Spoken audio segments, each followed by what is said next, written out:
G'day everyone, it's your Uncle Jojo. Grouse to see you all again.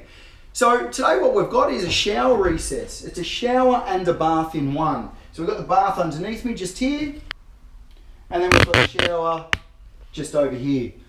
When we're doing wet areas, we need to make sure we've got them waterproofed. I've got a video coming up just on waterproofing. All different places have different waterproofing laws, so you need to make sure that you adhere to those. The main thing that we need to do when we've got a wet area like this is seal up all of the joints, internals and wall joints, as well as externals as well. What that does is it ensures that no water is going to get into the frame behind it, soak through the frame, rot it out, and then the frame itself ends up becoming non-structurally sound and things start to warp, move, snap, crackle and pop.